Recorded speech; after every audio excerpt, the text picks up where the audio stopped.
کیسے یہ ممکن ہوگا کہ پاکستان پیپلز پارٹی استعفے دے کے حکومت گھر ختم کر کے اپنے گھر چلی جائے، یا اور اس کے ساتھ ہی پاکستان پیپلز پارٹی نے شاید یہی وجہ ہے کہ یہ فیصلہ بھی کیا تھا کہ فوری طور پہ ضمنی الیکشن جو ہونے والے ہیں اس کی بھرپور تیاری کی جائے، اور اس طرح سے پی ڈی ایم کی حکمت عملی یا مریم نواز اور مولانا فضل الرحمان کی حکمت عملی کو ایک اور بڑی چوٹ لگی۔ نہ صرف یہ کہ استعفے کا جو ایکشن پلان تھا وہ ناکام ہو گیا، شٹر ڈاؤن، ہڑتالوں، اور یہ جو ڈائریکٹ ایکشن کا حکمت پلان حکمت عملی تھی دھرنے کی، وہ بھی پیپلز پارٹی نے ویٹو کر دی۔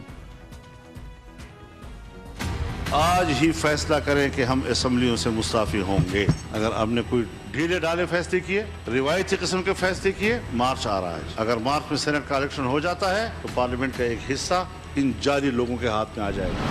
جلد سے ریلیاں اور مظاہرے، شٹر ڈاؤن کب ہوگا، پیاجام ہڑتال کب ہوگا، اس کا بھی ایک شیڈول طے کریں گے۔ اگلے دنوں میں ہم اس کی اسٹریٹجی بھی طے کریں گے کہ استعفے ہم نے کس وقت ڈھال بنا کر ان کے سر پہ مار دینے ہیں۔ ان اسمبلیوں کے ذریعے سے اگر سینٹ کے اگلے مرحلے کے لیے الیکشن ہوتے ہیں تو ظاہر ہے کہ وہ ایک جعلی قسم کے الیکشن ہوں گے، تو اس کے الیکٹرل کالج کو توڑنا یہ ایک جمہوری عمل اور آئینی عمل کا حصہ ہم تصور کریں گے۔ اس کے لیے اسٹریٹجی بھی ہم بنا رہے ہیں۔ ملک کے اندر پیاجام ہڑتال، شٹر ڈاؤن، جلسوں اور مظاہروں کا شیڈول طے کیا جائے گا۔ آپ نے سن لیا، پاکستان پیپلز پارٹی نے حکمت عملی کو یکسر رد کر دیا ہے، اور اسی لیے آج خبریں ہیں کہ پاکستان پیپلز پارٹی اور پی ڈی ایم کی دونوں جماعتوں کے درمیان، دوسری جماعتوں کے درمیان خلیج وسیع سے وسیع تر ہو رہی ہے۔ ان تمام معاملات پہ بات کریں گے۔ ہمیں ایک بار پھر جوائن کر رہے ہیں پاکستان کے نامور سینئر صحافی، تجزیہ کار، ایڈیٹر، اور ہمارے تجزیہ کار ہیں، سینئر تجزیہ کار ہمارا مقبول پروگرام نقطہ نظر کے محترم مجیب الرحمان شامی ہمارے ساتھ موجود ہیں۔ شامی صاحب، ایسا لگتا ہے کہ مس کیلکولیٹ کر گئے مولانا فضل الرحمان، مریم بی بی، جب یہ حکمت عملی ترتیب دے رہے تھے جس میں کہ سب سے زیادہ استعفوں کو اس کی مرکزیت دی گئی اور کہا گیا کہ سینٹ الیکشن سے پہلے اس الیکٹرل کالج کو توڑ دیا جائے گا، 500 استعفے دیں گے تو عمران خان استعفیٰ دینے پہ مجبور ہو جائیں گے، اور یقیناً جیسے کہ توقع تھی یہ پلان تو کم از کم ناکامی کا سامنا کرنا پڑ رہا ہے، اور گویا کہ یہ مس کیلکولیشن ہو گئی مریم بی بی کی اور مولانا فضل الرحمان کی۔ کامران خان صاحب، بہت شکریہ۔ آپ سے بات کرنا جو ہے بڑا باعث سعادت بھی ہوتا ہے اور باعث فخر بھی۔ میری آپ کی رائے سے جو پی ڈی ایم کی مختلف جماعتیں جو ہیں ان کے درمیان سینٹ کے انتخابات کے حوالے سے اختلاف پایا جاتا تھا اور اب بھی اختلاف پایا جاتا ہے، اور خود مریم نواز یہ بات مان چکی ہیں کہ مسلم لیگ کے اندر بھی یہ اختلاف موجود ہے۔ تو جب ابتدائی طور پر یہ بات کی جا رہی تھی کہ اگر استعفے دے دیے جائیں تو حلقہ انتخاب جو ہے سینٹ کا وہ متاثر ہو جائے گا، لیکن پھر جب قانونی ماہرین کی رائے سامنے آئی کہ حلقہ انتخاب متاثر نہیں ہوگا، اور اس کا نتیجہ یہ نکلے گا کہ جو حکمران جماعت ہے اس کو اپنے جثے سے زیادہ سیٹیں پنجاب میں اور خیبر پختونخوا میں مل جائیں گی، اور اگر سندھ میں سندھ کی اسمبلی کو توڑ سندھ جو ہے وہ سینٹ میں نمائندگی حاصل نہیں کر سکے گا۔ اس لیے یہ جو سینٹ کے انتخابات کے بائیکاٹ کا معاملہ ہے یہ دم توڑ گیا، اور میں سمجھتا ہوں کہ اب بھی ایک وسیع تر رائے یہی پائی جاتی ہے پی ڈی ایم میں کہ سینٹ کے انتخابات میں حصہ لینا چاہیے، اور پیپلز پارٹی نے کھل کر اس کا اظہار کر دیا ہے، اور مسلم لیگ نون کے اندر بھی یہ شدت سے اظہار ہو رہا ہے۔ آپ نے خود دیکھا کہ مریم جو کہہ رہی تھی کہ استعفے جو ہیں وہ سپیکر کے منہ پہ دے، یعنی آپ سپیکر کو دے دیں، اگر جو دو ارکان ہیں مرتضیٰ جاوید عباسی اور سجاد آوان جن کے استعفے غلطی تے سپیکر کے پاس چلے گئے ہیں، مریم کہہ رہی تھی کہ وہ ان کو واپس نہ لیں، وہ ان کو کہیں کہ ہم نے استعفے دے دیے ہیں، لیکن ان ارکان نے یہ پوزیشن اختیار نہیں کی اور سپیکر کے پاس جا کے کہا کہ یہ استعفے ہم نے آپ کو نہیں بھیجے، اور آج سپیکر نے بھی فیصلہ کر دیا اور ان ارکان کے استعفوں کو مسترد کر دیا۔ تو یہ ایک جذباتی اظہار خیال اور ہے، اور سنجیدہ سوچ جو ہے وہ اس کا تو ساتھ اس میں نہیں تو دے پھر رہی۔ شامی صاحب اس میں تو پھر زرداری صاحب اور پیپلز پارٹی کی حکمت عملی اور ان کی سوچ اور گائیڈنس رہنمائی پریویل کر گئی، وہ ان کی سوچ زیادہ بہتر رہی۔ ظاہر ہے جب مریم نواز یہ بات کر رہی تھی، اور یہ اب چند دن پہلے تک وہ کہہ رہی تھی کہ 500 استعفے ہم منہ پہ مار دیں گے، مردان میں بھی انہوں نے کہا، تو اس کا مطلب یہ کہ یہ جو سوچ ہے یا جو سیاست ہے اس میں تو پھر یہ بڑی کلیدی مس کیلکولیشن کی ہے نواز شریف صاحب نے، مریم بی بی نے، فضل الرحمان نے۔ دیکھیے ایک جذباتی طور پر اظہار خیال ایک اور چیز ہے، اور حکمت عملی جو ہے نتیجہ خیز وہ ایک اور چیز ہے، اور زمینی حقائق جو ہیں وہ یہ بتا رہے ہیں کہ سینٹ کے انتخابات کا اگر بائیکاٹ کیا جائے گا اور ان سے پہلے استعفے دے دیے جائیں گے تو حکمران جماعت کو اس سے تقویت ملے گی، انتخابات کو روکا نہیں جا سکے گا۔ اور ابھی بھی آپ یہ دیکھیے کہ جو استعفے ہیں، یہ بات تو ہو رہی ہے کہ استعفے پارٹی لیڈرشپ کو دے دیے جائیں، لیکن جب دیے جائیں گے اسپیکر کو تو انتہائی نقطے پہ دیے جائیں گے۔ اگر اپوزیشن ایسی موومنٹ چلانے میں کامیاب ہو جاتی ہے جہاں حالات ایک نقطہ اشتعال پر پہنچ جائیں اور لوگ بے قابو ہو جائیں اور حکومت جو ہے بے بس نظر آئے، تو پھر وہ استعفے دیے جائیں گے۔ لیکن شامی صاحب چلیں یہ سب کچھ ہو جائے، سب کچھ ہو جائے تو پھر پیپلز پارٹی کو پرابلم نہیں ہوگی، وہ اپنی صد حکومت کو قربان کر دے گی۔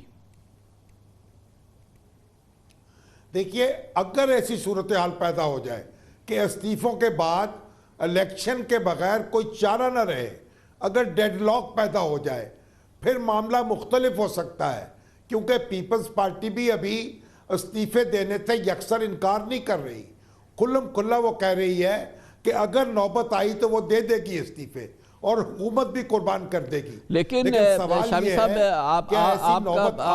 آپ کا بے مثال تجربہ ہے، جس ماحول کی آپ بات کر رہے ہیں اس کے بعد یہ استعفے اور پھر الیکشن اور پھر یہ سب کچھ ہوگا یا کچھ اور ہو جائے گا؟ جب یہ ماحول جس کی آپ عکاسی کر رہے ہیں تو ساری دنیا ایسے خاموش بیٹھی رہے گی اور پھر بڑے آرام سے عمران خان گھر جائیں گے اور پھر مریم بی بی اور زرداری صاحب الیکشن جیت کے اقتدار میں آ جائیں گے۔ کیا پھر یہ ماحول بنے گا؟ آپ واقعی آپ مانیں گے اس بات کو؟ آپ کا تجربہ یہ کہتا ہے آپ جس بات کی طرف اشارہ کر رہے ہیں نا، وہی تو رکاوٹ ہے اصل میں۔ اور یہ جو تحریک ہے اگر مومنٹم پکڑ جائے اور وہ ایسا ڈیڈ لاک پیدا کر دے تو تب بھی خرابی ہے، اور نہ کر سکے تب بھی پی ڈی ایم کے لیے کوئی اچھی خبر نہیں ہے۔ دیکھیے ناکامی عشق یا کامیابی دونوں کا حاصل خانہ خرابی۔ بہت بہت شکریہ محترم مجیب الرحمان شامی ہمارے ساتھ موجود تھے۔ ٹھیک کا بند، پی ڈی ایم کی تحریک کامیاب ہوتی ہے تو خرابی، ناکام ہوتی ہے تو خرابی۔ پی ٹی ایم ایک بار سوچ لے اچھی طرح سے۔ کمرشل بریک، اس کے بعد ذکر کریں گے لاہور میں گندگی کے ڈھیر لگ گئے۔ جی ہاں، لاہور میں چاروں طرف گندگی کے ڈھیر نظر آ رہے ہیں۔ ترک کمپنیوں کے پاس معاہدہ تھا، کہا کہ ڈالرز میں معاہدہ کیا گیا تھا، کسی صورت میں پنجاب حکومت بوجھ نہیں اٹھا سکتی، لیکن کم از کم متبادل انتظام تو کرے، وہ بھی ابھی نظر نہیں آ رہا ہے۔ بہت بری حالت ہے لاہور کی صفائی کے حوالے سے، اس کی بات کرتے ہیں چھوٹے سے وقت۔ لاہور کی کبھی پہچان باغوں کے شہر کی حیثیت سے ہوتی تھی اور یہ کافی غلط بات بھی نہیں تھی، لیکن آج کل اس کی پہچان بہت ہی مختلف و تشویشناک ہوتی جا رہی ہے۔ لاہور کے شہریوں کو تشویش ہے کہ یہاں پر اب کچرا کنڈیاں اگائی ہیں اور جگہ جگہ کچروں کے ڈھیر نظر آ رہے ہیں۔ شہر کے گلی محلوں کو چوک چوراہوں سڑکوں پر گندگی کے ڈھیروں کی خبریں آ رہی ہیں، اور لاہور ویسٹ مینجمنٹ کے ادارے اور ترک صفائی کمپنی کے تنازعات کا خمیازہ لاہوریوں کو بھگتنا پڑ رہا ہے۔ سابق وزیر اعلیٰ پنجاب شہباز شریف پر ٹرک کمپنیز کو انتہائی مہنگے ٹھیکے دینے کا الزام لگا ہے، جبکہ وزیر اعلیٰ بزدار کی حکومت کا قصور ہے کہ وہ مؤثر متبادل نظام نہیں لا سکی ہے۔ نتیجتاً لاہور میں شاید ہی کوئی ایسا علاقہ ہو جہاں اس وقت کوڑا کرکٹ کے ڈھیر نہ نظر آتے ہوں۔ بعض علاقوں میں 3 ہفتے سے کچرا نہ اٹھنے کی وجہ سے تعفن پھیل رہا ہے اور شہری ہمیں ٹیلی فون کر کے شکایات درج کرا رہے ہیں۔ لاہور میں ہماری نمائندہ فضا ریاض نے مختلف علاقوں میں صفائی ستھرائی کا جائزہ لیا۔ آنکھوں دیکھا حال ہم آپ کو دکھاتے ہیں۔